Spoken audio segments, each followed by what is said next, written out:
E eu converso com a professora Adileia Martins, docente da UFSCar no curso de bacharelado em tradução e interpretação de Libras, língua portuguesa, e também com a e também com a intérprete de Libras aqui da UFSCar, Tatiane Bonfim.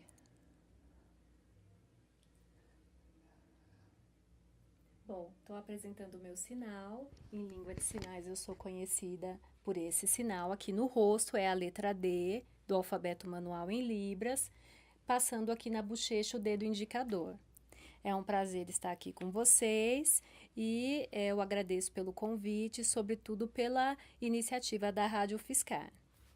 Professora, o objeto da sua pesquisa, já concluída, foi justamente sobre o acesso do aluno surdo ao Enem. E este ano o tema da redação falava sobre os desafios para a formação educacional de surdos no Brasil. O Enem, enquanto prova, foi mais fácil, mais inclusiva para o aluno surdo? Boa tarde, é um prazer estar aqui com vocês hoje. De fato, o Enem se apresentou esse ano para os participantes surdos de uma maneira muito inovadora, no sentido de que uma prova totalmente acessível em língua de sinais é uma novidade no nosso país, é uma novidade em muitos outros países e, sobretudo, não digo que a prova ficou mais fácil, mas eu digo que pela primeira vez os surdos tiveram acesso a um exame de fato compatível com a sua L1, com a sua primeira língua, que é a língua brasileira de sinais. Então, o que isso representa em termos de mudança? Representa você ter uma prova e que você possa de fato interagir com as palavras, com os termos, sem precisar transpor uma outra barreira além daquela que todo brasileiro passa, que é fazer a sua inscrição, chegar no dia do exame no horário. Eu estou falando de uma outra situação, bem mais simples, mas que infelizmente vinha sendo negada aos surdos, que era interagir com a prova na sua língua. Simplesmente isso. Então, o que eu digo? O exame ele tem o mesmo conteúdo que teve todos os anos, no sentido de que a matriz curricular brasileira não sofreu modificações, não foi facilitado o conteúdo, a prova não foi adaptada nem no sentido de omitir elementos curriculares. Mas na medida em que você tem acesso à prova na sua primeira língua, sem dúvida, o salto é gigantesco. E, professora, para você, qual a importância do tema central da redação ser a formação de surdos no Brasil? Esse aspecto, né, a princípio gerou bastante surpresa, mesmo entre os especialistas da área, nós não estamos habituados a ver esse tema ser abordado com o devido respeito, né? E eu acho que esse é exatamente o termo que tem que ser empregado. Não é um tema novo. A discussão sobre o acesso do surdo à sociedade já vem sendo amplamente discutido antes de que as leis básicas, como a Declaração de Salamanca, que são referências mundiais, né? Ou a Declaração de Educação para Todos. Então, a gente sabe que existe todo um processo mundial em defesa do acesso desse público, mas a própria comunidade surda vem militando pela aceitação e pelo respeito à sua singularidade linguística já há algum tempo, né? Então, o que eu imagino é que esse processo de inserção de um tema muito específico na prova de redação tende a provocar na sociedade uma reflexão em torno do que vem a ser a presença da pessoa surda no nosso cotidiano, né? Uma realidade invisibilizada até então e que agora vai ganhar a notoriedade devida. Então, esse protagonismo do surdo no exame, sem sombra de dúvidas, é o que gera em nós maior comoção, né? E que se entenda, né? Que o surdo, ele é um cidadão brasileiro, como qualquer outro, e que, infelizmente, tem tido seus direitos furtados até então, né? Então, o Enem está acessível em Libras em 2017, né? Muitas edições do Enem se passaram até então. e muitas gerações de surdos passaram pela escola, né? Muitas gerações de surdos passaram pelos serviços públicos, né? Sem um acesso em língua de sinais. Então, que reflexão esse tema provoca em nós? Né? Em cada uma das pessoas que nos ouve, né, por essa rádio, pela Rádio Fiscar, é importante que as crianças surdas saiam de dentro de casa, que elas possam ir para a escola, que elas possam aprender a língua de sinais e que essa língua seja realmente respeitada, né? Eu acho que o principal recado para nós tem que ser esse, né? O do respeito, a diferença, o respeito a essa comunidade que se comunica pela língua de sinais e de que é um compromisso que todo cidadão brasileiro precisa assumir para si, né? O de respeitar essa comunidade, os surdos, e sem dúvida, né, que se alguma família que estiver nos ouvindo, que tenha um filho surdo, que encaminhe para as escolas, que tem profissionais devidamente habilitados para receber essas crianças. Então, aqui na cidade de São Carlos, a gente tem a escola da Lila Gale, no Jockey Club, e nós temos o Instituto Federal, que está com um profissional com formação específica. Procure nossa equipe da UFSCar, o que a gente puder orientar a família, você que tem algum familiar, mas que, por favor, né, que esse tema realmente sirva para mobilizar a sociedade em prol de uma mudança tão importante para todos nós. Professora, alguns vestibulandos na saída do Enem, eles deram declarações que acharam o tema do Enem difícil. Como que você avalia? Olha, a gente sabe que é de praxe, né? Que as pessoas se dirijam ao Enem, né? E depois saiam se lamentando pelo modo como escreveu o texto, ou por não ter conseguido naquele momento pensar um argumento e usar um argumento mais sólido e tal. Com relação à complexidade do tema, eu não vi nenhuma novidade em comparação com os outros anos. Todo ano essa lamentação, foi um tema muito difícil, né? De fato, é um tema que, infelizmente, as pessoas davam pouco valor, no sentido de que os cursinhos preparatórios não pensavam nessa alternativa, né? Então, quando a gente olhava lá a lista de temas possíveis para o exame, aparecia uma série deles, até a repetição de temas que já apareceram em outras edições, mas não era contemplado por nenhum cursinho, por nenhuma escola de ensino médio. E eu penso que o raciocínio tem que ser o de preparar a pessoa que vai fazer o exame para lidar com a nossa realidade, a realidade brasileira, com o pé no chão, né?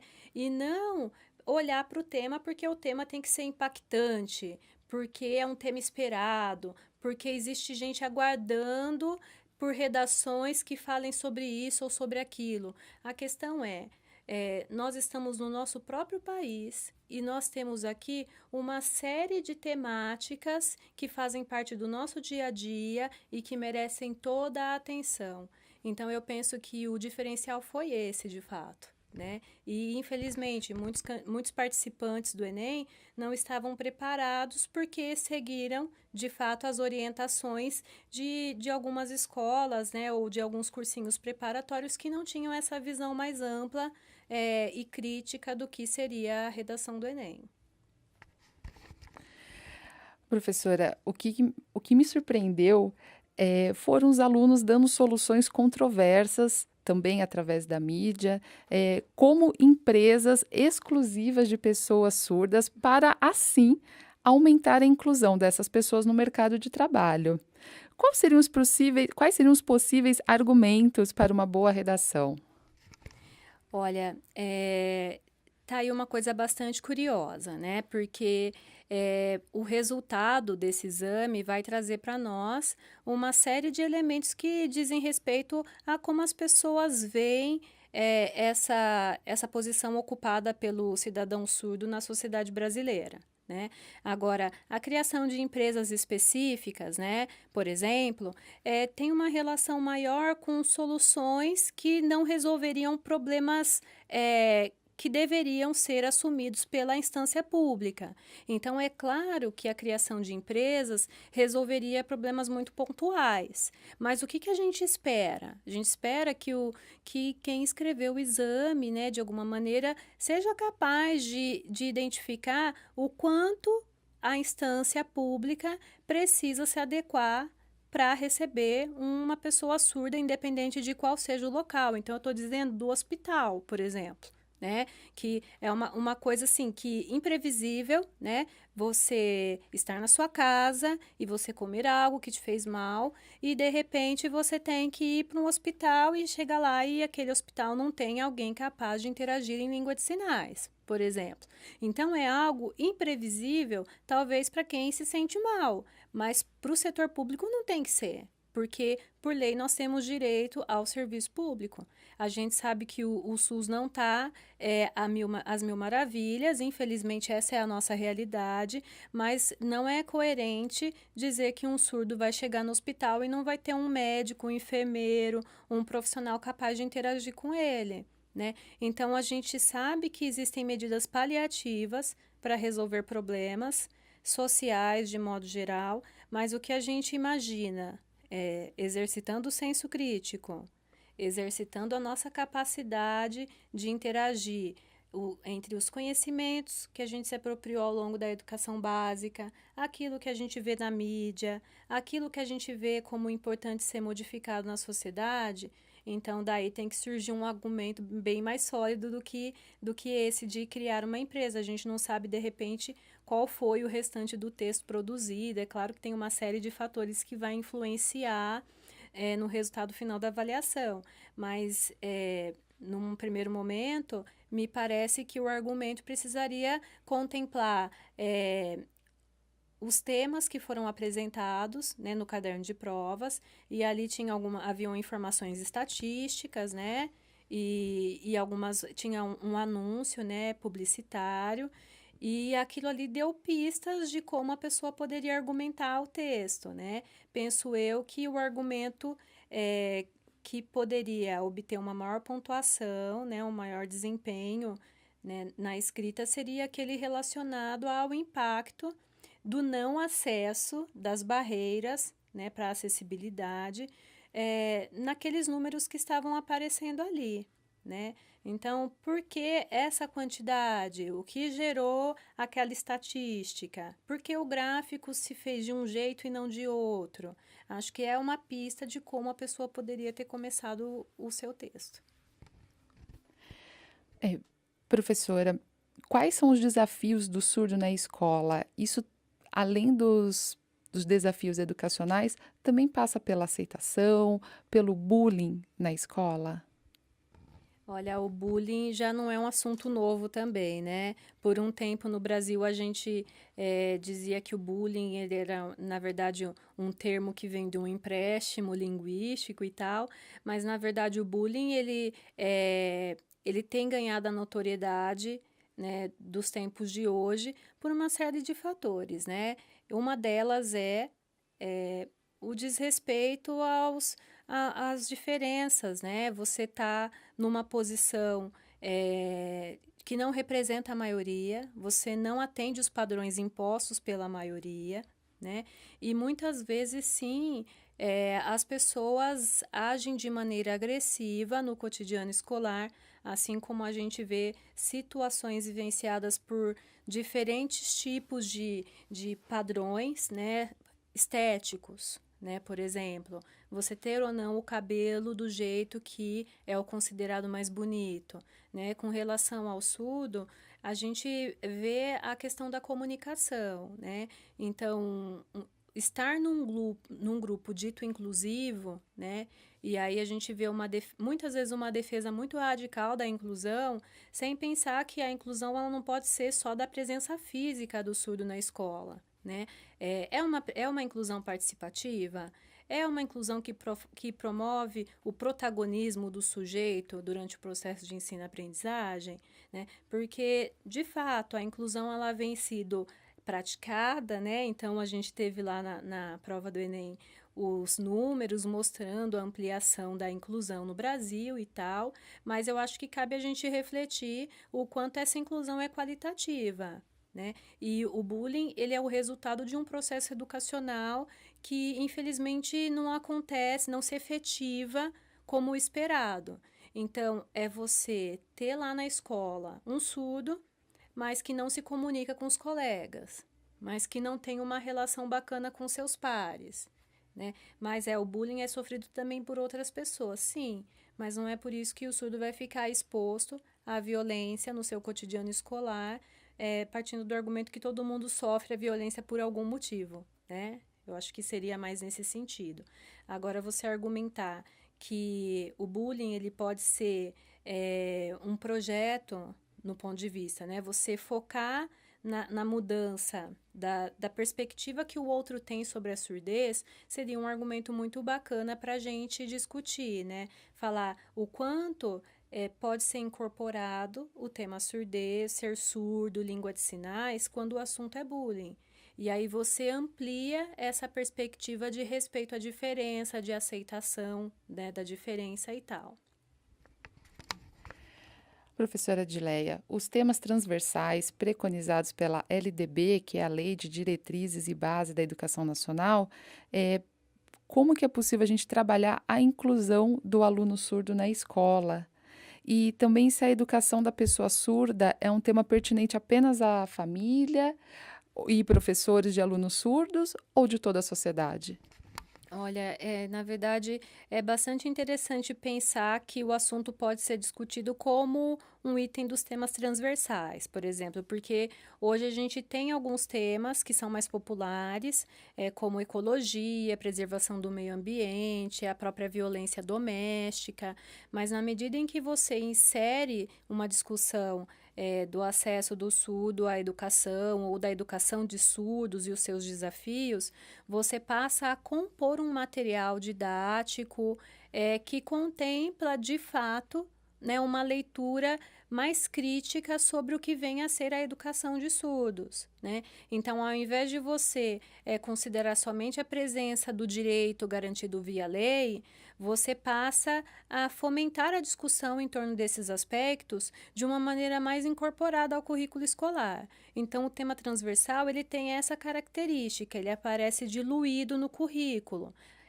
As disciplinas que compõem o currículo, elas passam a se identificar com o tema e a escolher aspectos que podem ser discutidos, ora pela perspectiva da história, ora pela da matemática, ora pela da sociologia ou da filosofia. E aí essas releituras do tema tornam o processo mais rico, né? E ao mesmo tempo possibilita a mudança do currículo escolar, que eu acho que essa seria a atividade que no momento influiria na mudança de fato da perspectiva do currículo engessado. Então, um desafio enfrentado para a garantia do ensino bilíngue para surdos no Brasil é a gente se deparar com um currículo duro, incapaz de ver que a língua ela não é um complemento curricular. Ela não está posta só no contraturno escolar. Então, língua tem que fazer parte do dia a dia. A aula tem que ser ministrada em língua de sinais. A língua forma o sujeito, faz parte da sua identidade.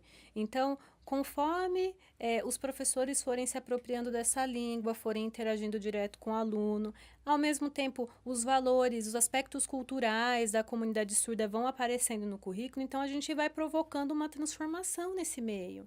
E a intenção é que isso aconteça de fato de uma maneira cada vez mais legitimada pelo currículo. Ao invés de vir sempre pela perspectiva da reivindicação de quem não vive, né, que apareça como um saber legítimo, como de fato é. Professora, qual que é o papel do tradutor, intérprete no processo de educação de pessoas surdas e que em outros espaços é preconizada a atuação desse profissional? A gente, tem sempre uma questão, né, que é relacionada à atuação do intérprete. Nossa, mas o que é o bilinguismo? O que é respeitar a língua de sinais? É ter intérprete em todos os lugares? E não, os intérpretes não são deuses. Na verdade, os intérpretes eles não são uma solução imediata para um problema maior que é a falta do acesso, né? Então, imagine só você se comunicar com as pessoas que estão ao seu redor, sempre tendo a presença de uma segunda pessoa entre vocês, né? Então, muitas vezes, o que é a realidade? É, a criança surda, ela tem a língua de sinais negada. Então, ela passa muito tempo dentro da sua própria família sendo forçada a aprender a língua portuguesa falada, né? E ela vai para a escola e o professor não se comunica com ela.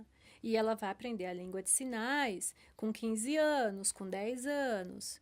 O que as escolas bilíngues, o que o próprio movimento surdo tem proposto é que essa língua de sinais seja incorporada ao nosso cotidiano de uma maneira que o intérprete só esteja presente em situações em que não foi possível encontrar alguém que se comunicasse com o surdo diretamente.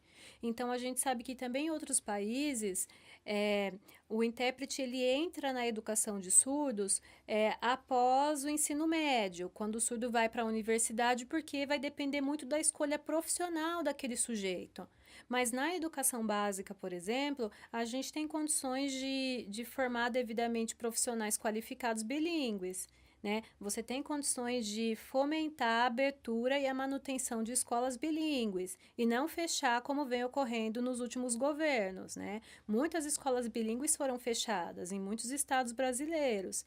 Então, a iniciativa é justamente o inverso, é você fortalecer a escola bilíngue para que o surdo tenha uma formação básica de qualidade. E aí, quando ele fizer a opção pelo seu vestibular, pelo Enem e pelo curso que ele vai ter uma formação profissional, aí ele vai ter a presença do intérprete numa situação você não conseguir tornar todas as universidades brasileiras acessíveis em língua de sinais, ou você formar profissionais de todas as áreas bilíngues. Nos Estados Unidos, por exemplo, nós já temos uma universidade para surdos. Quem sabe, né? É uma perspectiva que a gente tem de que o Brasil um dia também tenha condições de ter uma universidade para surdos. Mas até então a gente precisa criar essa possibilidade. Como?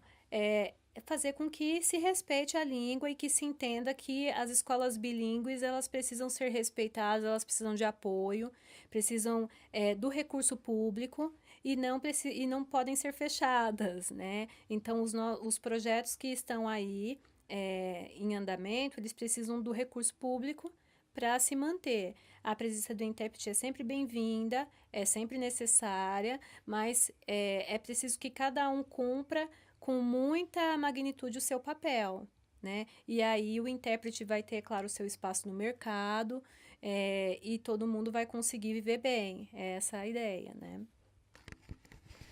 Professora, e em relação à decisão do STF de acatar o recurso que permite que o aluno infrinja os direitos humanos, né, durante a sua argumentação na redação e que ele não tenha a prova zerada. Há uma preocupação sobre o ingresso desse aluno com esse perfil nas universidades? Olha, num primeiro momento me causou muito estranhamento eh, abrir uma precedência desse tipo, porque a questão o Exame Nacional do Ensino Médio, ele adquiriu uma notoriedade tão grande e foi concedido a ele um valor tão grande que é o de colocar uma pessoa dentro da universidade. Porque a depender do teu desempenho no exame, da tua pontuação, você entra lá pelos editais do SISU para disputar por uma vaga e você consegue aquela vaga. Então pense que uma pessoa que defendeu a homofobia, com todos os argumentos possíveis durante a redação do Enem, produziu um texto do ponto de vista gramatical extremamente coeso, cometeu poucos erros ortográficos, mas defendeu argumentos que ferem as leis básicas, como, por exemplo, o assassinato de homossexuais, né? E essa pessoa vai para a universidade e vai ter aula com um professor homossexual e vai conviver com colegas homossexuais.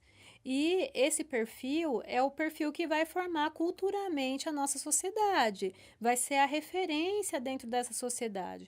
Então, eu acho que as implicações dessa medida elas precisam ser avaliadas com mais seriedade, né? Ao mesmo tempo, eu penso que existem aspectos da matriz de correção da prova de redação que podem, de alguma maneira, fazer com que o candidato perca pontos, por exemplo, no sentido de que, como você defende o argumento da cidadania se você desrespeita as pessoas ou você acha que a criança pode ser exposta pela mídia, né? Então a gente sabe assim que existem muitas questões relacionadas aos direitos humanos. Então, desde o respeito é, à cor e raça, etnia, até a homofobia de forma bastante pontual, e é um tema que tem ganhado cada vez mais notoriedade na mídia, e por isso que eu estou destacando aqui, né? A gente, infelizmente, está vivendo um momento de caçada a homossexuais, né? Eu tenho, pela convivência acadêmica, alunos, amigos, e a gente sofre muito de ver o medo, né, sendo uma realidade para essas pessoas, e de fato preocupa muito pensar que os nossos alunos terão que conviver com homofóbicos, com racistas, né? E eu, como professora, me preocupo bastante de ter na minha sala de aula futuramente pessoas que tenham defendido argumentos racistas, né? E que de repente não estejam preparados para respeitar a figura de um professor negro na sala de aula, né? E no caso da mulher negra, a gente sabe que as estatísticas estão aí para mostrar que na violência doméstica, por exemplo, entre o público feminino que sofre violência doméstica, as mulheres negras despontam. Então a gente sabe que as pessoas olham, né, para o pro professor de uma maneira respeitosa, no sentido de entender que ele é um professor efetivo da universidade, que ele estudou, tem seu doutorado, mas é algo muito constrangedor para a gente ter que se deparar com situações cotidianas em que os seus alunos chegam relatando pichações no banheiro, por exemplo, né? E são ambientes que eu não costumo frequentar, né? E que teoricamente eu não teria conhecimento se não fossem as alunas negras virem me relatar, me enviarem fotos, né? Então a nossa realidade é essa, né?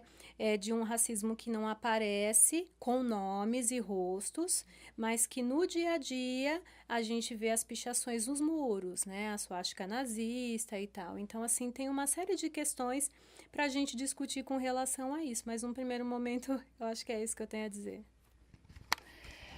Eu agradeço a participação da professora Edileia Martins, docente aqui da UFSCar, por todos os esclarecimentos, e também a intérprete de Libras, Tatiane Bonfim. Muito obrigada.